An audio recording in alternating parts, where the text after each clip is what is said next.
Ayun, may nakita tayo. Aba, magkamang-kamang ka pa. Sobrang laki na, oh. Nawala na yung, puno ng ating kamote. And for today's video mga kadoray, ayan, aakyat na naman ako ng bukid. Ayan, sakasaka na naman ako ng bukid dahil lagi lang tayo ng miesta. So ngayon pabukid na muna tayo para linisin yung ating kamote doon. Ayan, already na yung ating doray bag. Dala-dala na yung ating mga baon. At syempre kasama ko si Papa at si Tagalog. Ayan, sila yung magiging kasama ko doon sa bukid. Kaya ayan, let's go mga kadoray. Pabukid na naman tayo. So ayan mga kadoray, baktas na tayo at meron tayong nakasabay na nitibo. Meron siya dala-dalang bata. Tulog na yung dala ng bata. Bit-bit na yung kanyang baby. Kasabay natin maglakad. Medyo mainit na. Tinanghali na tayo. Ano man na ni kaluya man? Kaluya? Isus. Dali. Oh.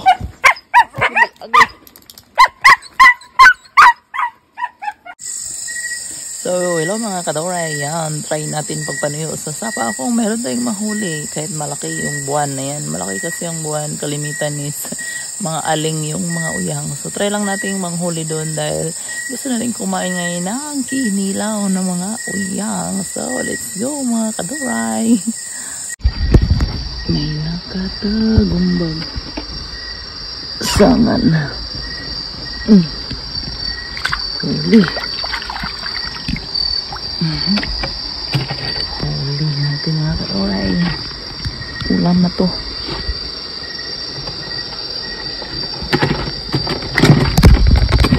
So mga kadoray, meron na nakita na naman. Ayan, wala tayong video.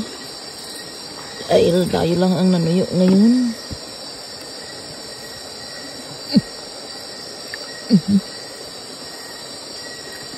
Tatakas ka pa ha.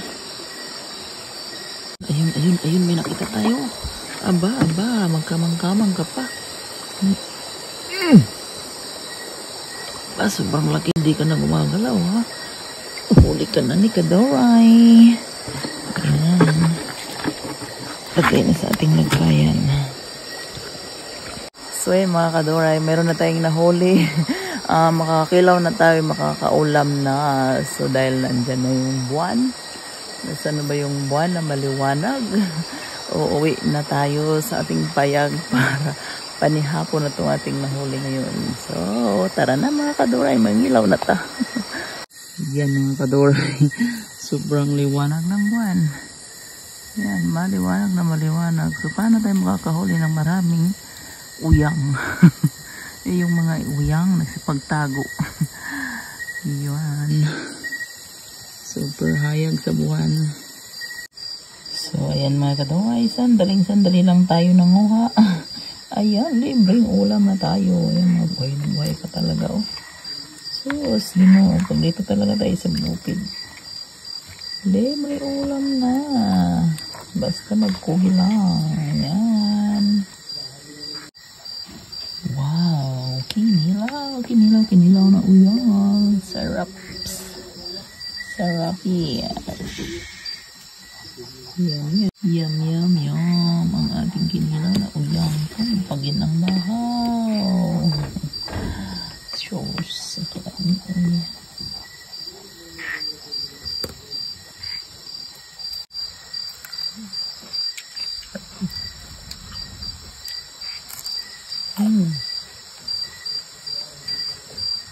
Pasunda ng bahaw.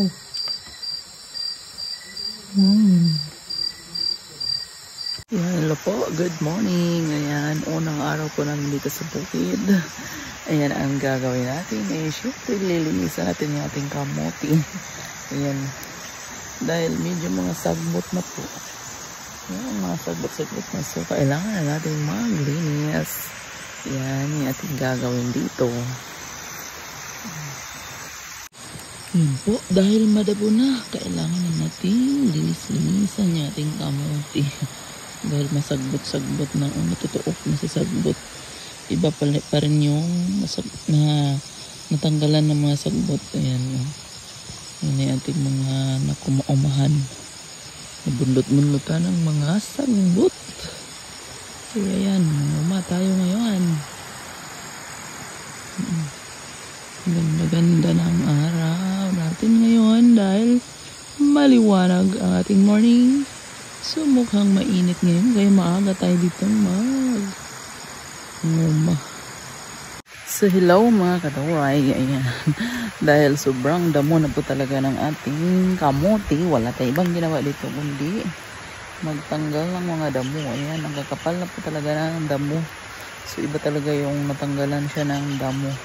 Mas nakaginhawa yung ating kamote. So kahit na umuulan, makulunding ang kalangitan, ayan, pabasa-basa tayo para matanggalan ng damo yung ating kamote. Dahil kawawa naman, may mga unod pa naman na sila. So ayan, sakripisyo tayong magtanggal ng damo mga kadoray. At yan ang mga kadoray, yung ating kamote. Ayan, nasisilip na natin yung kanilang mga unod or bunga. Ayan, meron pa doon, namula na yung puno niya. So, kailangan talaga natin siyang linisin, dahil kawawa naman yung ating tanim na kamote. Ayan, binibigyan na niya tayo ng bunga or unod. Kaya kailangan lang talaga nating linisin na lang dahil ilang buwan na lang ay pwede na yung i-harvest. So, 2 buwan na to sila, tinanim natin sila ng March, April, May. Ayan, 2 buwan na. So, pagsapit ng 4 na buwan nito is pwede na natin i-harvest yan mga kadoray. Makakakain na tayo dahil pang 4 months lang po ang variety ng ating kamote. Yan, labas na yung kanyang mga unod talaga. At yan nga mga kadoray, kitang-kita naman natin yan, nagliki-liki na yan. Puno ng ating kamote. So, pag nagliki daw, ibig sabihin may unod na yan. Ayan, mayroon nga namula. So, tabunan natin. So, ito pala mga sinasabi ng matatanda. Pagka nagliki na yung puno, ibig sabihin is mayroon na siyang mga unod. Ayan. Dito, ayan, mayroon na, namula na yung, puno ng ating kamote. So, yan talaga. Nakakatuwa talaga tingnan. Nakakatuwa tingnan. Kaya kailangan talaga natin tanggalan sila ng mga damo. Yan. Dahil nag-aagaw yan ng mga vitamina dyan sa ating tanim. Yan. Ito namula. Ayan. Unod na nga. Meron po doon. So, yan ang ating tanim na kamote dito mga kadaway sa bukid. Ayan. Kaya dito na muna tayo sa bukid magtanggal ng damo sa ating kamote dahil kawawa naman. Nung malapit na natin silang ma-harvest. Yan yung ating gagawin ngayon. Magtanggal ng mga damo.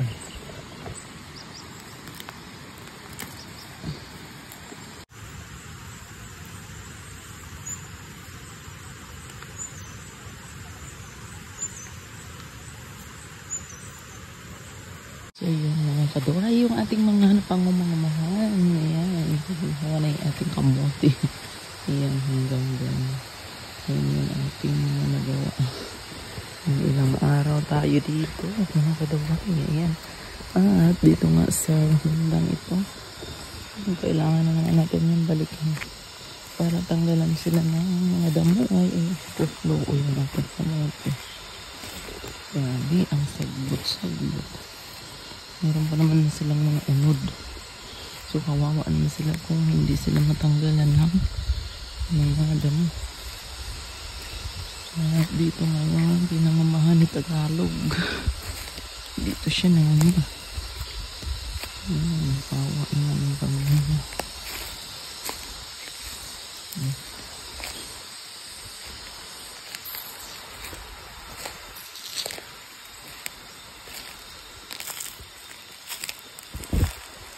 Yun lang po ang aming mga ginawa dito sa bukid mga kadoray. Ayan, uwi na naman. Baba sa baba. So yun lang po. Thank you for watching.